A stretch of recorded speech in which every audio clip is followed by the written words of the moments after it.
bangkitkan melawan. Tuhan, jangan ambil nyawa saya ya Tuhan. Kita semua di situ. Tentara sejati.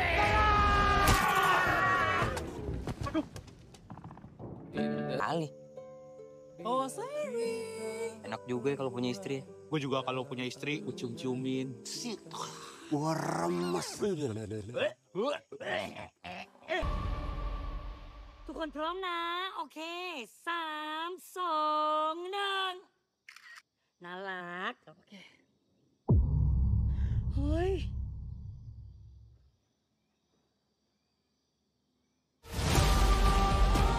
Sebelum pergi ke medan pertempuran, tentara ini melakukan yel-yel untuk membakar semangat dan menghilangkan rasa ketakutan mereka. Dengan gagah berani, mereka pun langsung menyerang hingga akhirnya mereka terjebak di dalam lubang pertahanan. Pria ini berdoa sambil memandangi foto istrinya agar dirinya bisa selamat dari peperangan ini, biar bisa bertemu lagi dengan istrinya. Mereka berjanji tidak boleh ada yang mati, harus pulang bersama-sama dengan selamat. Ketika hendak melanjutkan menyerang, nyali mereka ciut lagi saat melihat tentara yang lain tumbang terkena tembakan musuh. Lalu mereka memberanikan diri keluar dari persembunyian melawan semua musuh-musuhnya, membuat satu persatu dari mereka terkena tembakan dari lawan. Tak ingin temannya mati konyol, pria ini malah menjambak rambut temannya untuk mundur. Ada juga ia cekik lehernya. Parahnya lagi, ia menarik paksa kakinya hingga kepala temannya mantul-mantul di tanah. Hanya dirinya yang selamat. Tak lama dari itu, perutnya terkena tembakan juga. Sambil menahankan kesakitan, ia berteriak keras memanggil nama istrinya di rumah. Keesokan harinya, satu persatu mereka sadarkan diri lagi. Ternyata mereka berlima masih selamat dari pertempuran itu. Esok harinya mereka pulang meninggalkan area perang itu. Karena hanya pria ini yang sudah menikah, ia memohon untuk diantarkan lebih dulu ke rumahnya, mengingat perahunya cuma ada satu yang bisa mengantarkan mereka. Setibanya di kampung pria ini, temannya heran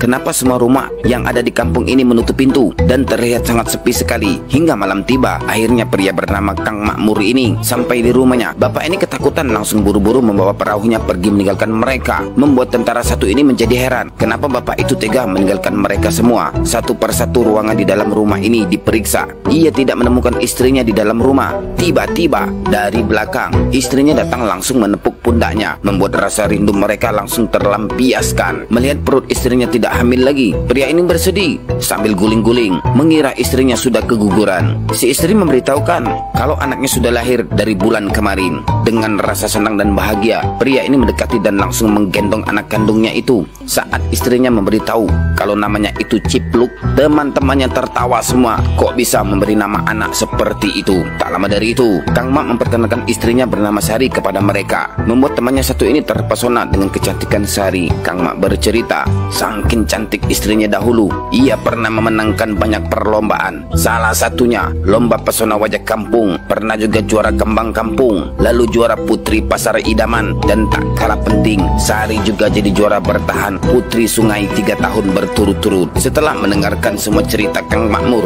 pria ini berkata kalau orang yang membawa perahunya sudah kabur. Makmur mengajak mereka tinggal di rumahnya saja malam ini karena tak ingin mengganggu Makmur yang baru saja bertemu istrinya. Mereka berempat memutuskan untuk meminjam perahunya Makmur, menginap rumah kosong yang ada di seberang rumahnya Makmur. Nah guys, bagaimana kelanjutan cerita ini? Saksikan pada next part.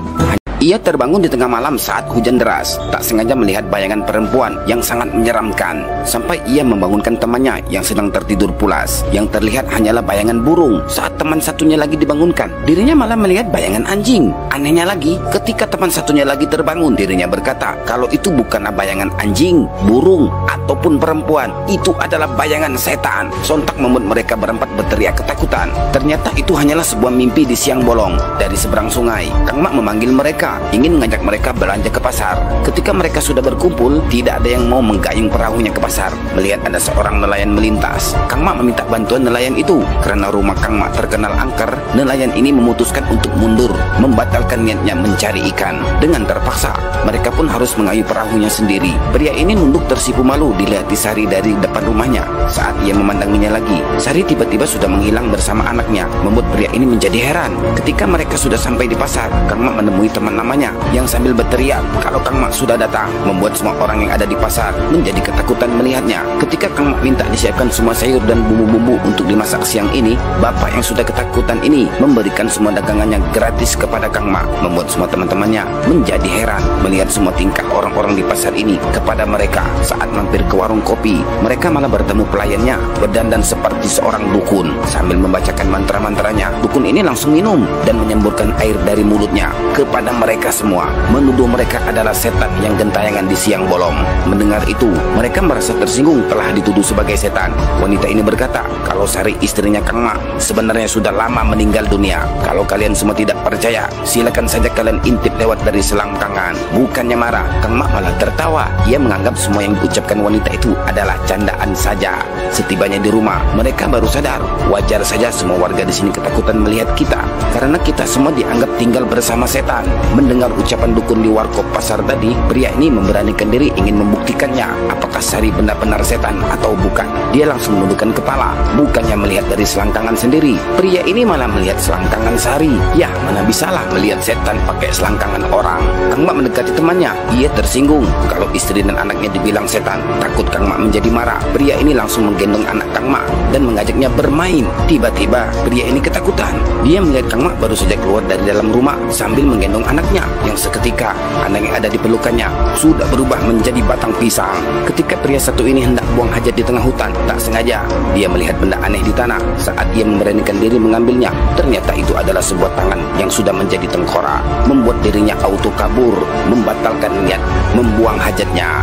Sampai-sampai dirinya menabrak sebuah pohon yang membuat sarang lebah terjatuh. Melihat sarangnya sudah hancur, lebah ini menjadi marah, langsung mengejar pria itu. Sampai-sampai suara teriakannya terdengar oleh teman-temannya dari kejauhan. Merasa penasaran, ketiga orang ini mencari temannya itu di dalam hutan. Betapa kaget mereka saat melihat muka temannya. Betapa terkejutnya mereka semua. Dari penglihatan matanya, semua hidangan yang ada di atas meja ternyata ulat belatung semua. Beda dengan Kang Mak, ia melihatnya kalau daging kambing masakan istrinya itu terasa nikmat sekali. Takut Kang Mak dan istrinya tersinggung, mereka pun memberanikan diri mencicipi makanan itu. Ketika Kang Mak pamit ke belakang sebentar, hendak mengambil buah durian dengan garangnya, Sari menatap tajam mereka semua, langsung mengambil dan memakan banyak ulat belatung yang ada di dalam piring itu. Dengan alasan ingin mengangkat jemuran dan langsung melipatnya, ketiga temannya ini langsung kabur, membuat pria ini sendiri menghadapinya tanpa memberikan alasan. Akhirnya pria dengan muka bengkak-bengkak ini memutuskan untuk kabur hingga dirinya tersungkur.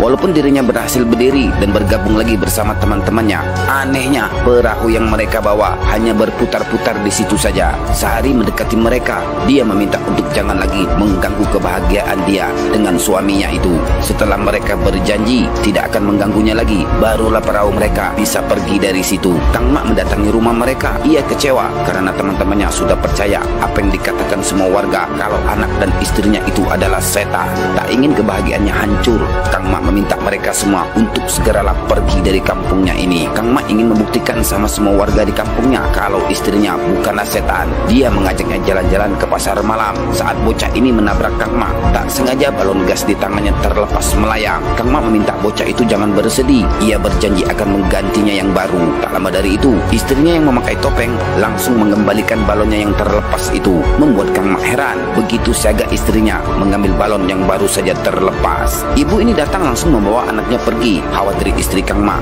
akan menculik anaknya itu, membuat Kang Mak sedikit emosi mendengar ucapan ibu itu. Tak ingin suasana kebahagiaan mereka hancur, Kang Mak melupakan kejadian itu. Dia mengajak istrinya mencoba satu persatu semua permainan yang ada di pasar malam ini. Di tempat lain, keempat temannya Kang Mak mendatangi rumah dukun untuk meminta bantuan. Lalu dukun ini memberikan mereka sebungkus ketan hitam. Ia berpesan, jika kalian bertemu dengan setan itu di jalan, lemparkan saja ketan hitam ini. Auto setan itu akan merasakan kesakitan. Ketika mereka hendak pergi, dukun ini meminta bayaran. Mereka tidak memiliki uang sama sekali. Dukun ini meminta salah satu dari mereka mencium dirinya saja sebagai pengganti uangnya. Karena tidak ada yang mau, dukun ini memutuskan untuk mencium pria berkumis ini saja, membuat muka pria berkumis ini penuh dengan cap bibir dari dukun itu. Lalu mereka segera pergi mencari keberadaan Kang Mak. Ketika Kang Mak bersama istrinya sedang berada di dalam permainan rumah hantu di Disitulah dengan cepat mereka langsung menculik Kang Ma, membuat Sari kebingungan. Tiba-tiba suaminya menghilang di dalam rumah hantu ini. Saat hendak kabur membawa Kang Ma, pintu rumah ini terkunci sendiri. Mereka langsung menjalankan strategi yang lain. Mereka berpura-pura menjadi hantu di dalam rumah ini. Ketika Sari mendekatinya, malah dirinya lah yang takut. Lalu pria satu ini menyamar sebagai Kunti, ketakutan juga saat Sari mendekatinya. Berharap Sari ketakutan melihat dirinya menjadi hantu cebol. Ternyata dirinya lah yang ketakutan. Terakhir, pria kumis ini menjadi hantu penari. Sama saja. Ketika Sari mendekati dirinya, ia ketakutan sambil menutup kumisnya agar tidak ketahuan Sari penyamarannya. Nah guys, rencana apa lagi yang akan mereka lakukan? Kita saksikan pada part selanjutnya. Saat 4 orang ini hendak kabur, mereka dikagetkan dengan penampakan hantu Wewe Gombel. Pria ini meminta ampun, mengira hantu itu adalah Sari yang sudah merubah wujudnya. Lalu pria ini membuka topengnya, berkata kalau dirinya bukanlah Sari, ia adalah hantu Wewe Gombel. Lalu ia curhat, kenapa sudah 1 minggu ini semua orang tidak ada yang takut dengan dirinya. Memohon kepada keempat orang ini untuk kali ini saja takut dengan dirinya. Ketika 4 orang ini pura-pura takut dengannya, ia tetap saja kecewa dengan mereka karena takutnya mereka itu dibuat-buat saja. Lalu pria ini pergi sambil merajuk. Ketika membalikan tubuh mereka, kali ini mereka beneran takut karena Sari sudah ada di hadapan mereka. Dengan tangan gemetaran, pria ini hendak melemparkan ketan hitam pemberian dukun waktu itu. Saking kuatnya getaran tangannya, ketan hitam ini terbuang sia-sia dan hanya 1 butir saja yang dapat ia lemparkan. Melihat Sari tidak merasakan efek dari ketan hitam itu, mereka berempat auto kabur, langsung menerobos dinding rumah-rumahan hantu itu. Setelah berhasil kabur masuk ke dalam hutan, mereka pun langsung membuka sekapan di kepala Kang Ma. Pria ini menjelaskan kalau Sari itu adalah setan, meminta Kang Ma untuk segera tinggalkan anak dan istrinya itu. Tak lama dari itu, terlihat sosok wanita sudah ada di dekat mereka. Kang Ma langsung disekap lagi sama teman-temannya. Ndak taunya sosok itu adalah seorang pria yang hendak ingin pipis di tengah hutan ini. Lalu Kang Ma pergi meninggalkan mereka lagi karena ia masih percaya kalau istri dan anaknya bukanlah setan. Tak lama dari itu, terdengar suara Kang Mak menjerit kesakitan. Mereka pun langsung mendekati. Ternyata luka tembaknya Kang Mak waktu di pertempuran tempo dulu belum sembuh juga. Pria ini curiga kenapa luka Kang Mak tak kunjung sembuh-sembuh, membuat mereka berempat berpikiran aneh-aneh. Lalu mereka menaburkan lagi ketan hitam pemberian dukun waktu itu ke perutnya Kang Mak. Saat Kang Mak berteriak kesakitan, disitulah mereka baru percaya kalau Kang Mak itu adalah hantu yang sebenarnya. Setelah mereka pergi jauh meninggalkan Kang Ma, pria ini merasa kepikiran untuk kembali ke desa menyelamatkan Sari karena ia yakin Sari manusia biasa. Setelah terbukti Kang Ma lah yang setan sebenarnya. Karena pria ini dari awal suka dengan kecantikan Sari, ia memberanikan diri bersama temannya menjemput Sari ke rumahnya untuk dibawa pergi dari desa ini. Ia juga meminta maaf kepada Sari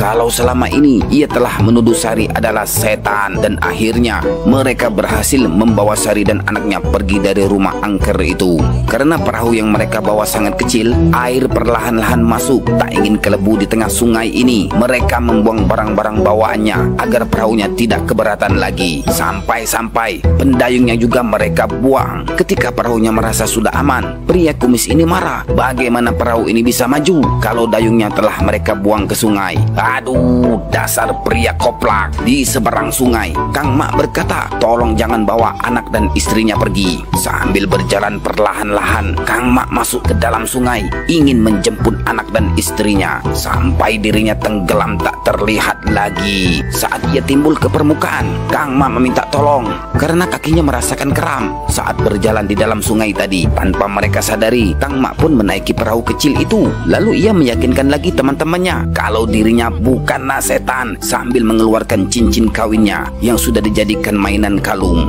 Nah, kalau begitu, siapa setan yang sebenarnya? Lalu pria ini memberanikan diri melihat Sari dari sela-selang tangannya. Saat teman-temannya meminggirkan badannya, ternyata benar, setan itu adalah Sari. Dengan tangan panjangnya, Sari langsung membungkam mulut pria ini yang seketika membuat teman-temannya ketakutan melihat tangan Sari tiba-tiba memanjang sendiri. Nah guys, apa yang akan terjadi selanjutnya? Kita saksikan pada next part. Tangan hantu ini memanjang. Dia ingin membunuh orang-orang yang sudah mengganggu kebahagiaannya. Kang Mak memohon kepadanya untuk jangan berbuat jahat kepada teman-temannya. Hantu ini langsung menurut kehendak suaminya itu. Dia pun membatalkan niat untuk mencekik orang-orang itu. Sebelumnya, saat Saat mereka sedang naik perahu bersama, pria ini memberanikan diri melihat Sari dari sela-sela selangkangannya. Ternyata benar apa kata semua orang, Sari adalah setan yang gentayangan di desa ini. Satu persatu dari mereka langsung kabur setelah melihat tangan Sari bisa memanjang. Sebenarnya setan ini cuma ingin hidup bahagia bersama Kang Mak, tapi keempat temannya Kang Mak selalu mengganggunya. Malahan Kang Mak dipukuli terus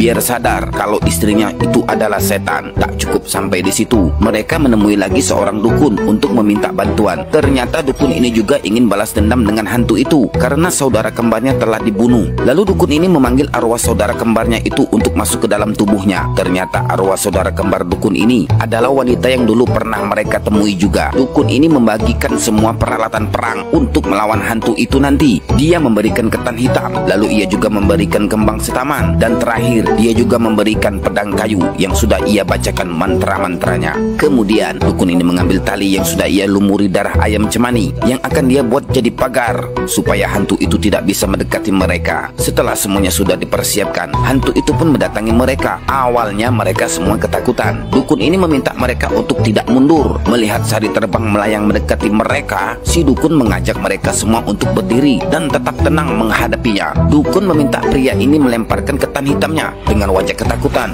pria ini melemparnya, membuat Sari terpental jauh terkena ketan hitam itu. Kang Mak sadarkan diri. Saat Sari ingin mengambil suaminya, pria gendut ini langsung mengecingkan air kembang setaman ke muka hantu itu hingga matanya kelilipan, membuat Kang Mak marah karena teman-temannya sudah menyakiti Sari. Pria ini bilang kalau Sari itu hantu yang jahat, dia telah membunuh saudara kembarnya dukun ini. Sari sangat marah mendengar mereka sudah menuduhnya membunuh orang lain. Melihat Sari marah-marah terus, pria ini mendekati ingin memukulnya dengan pedang kayu. Karena takut, ia malah balik lagi. Lalu ia memberanikan diri dan langsung memukulnya, membuat Sari langsung mundur dan menempel di sudut rumah. Semua serangan sudah mereka lakukan, tapi Sari tetap saja tidak bisa mereka binasakan. Akhirnya dukun ini mencoba dengan cara terakhirnya. Ia memberanikan diri mendekati Sari. Bukannya ingin menyerang, dukun ini malah meminta Sari untuk berdamai saja dan menghentikan pertarungan ini karena dia tidak ingin ikut campur dengan urusan keempat orang di belakangnya itu. Dasar dukun PA. Dan ia pun memutuskan pergi meninggalkan mereka semua. Melihat tidak ada lagi yang bisa menghalanginya, Sari langsung mengeluarkan kekuatannya. Dia menutup semua pintu rumah dukun ini dan mematikan sejenak semua lilin. Saat lilin ini menyala lagi, keempat orang yang sudah mengganggunya selama ini sudah dalam keadaan terikat tali. Di saat itulah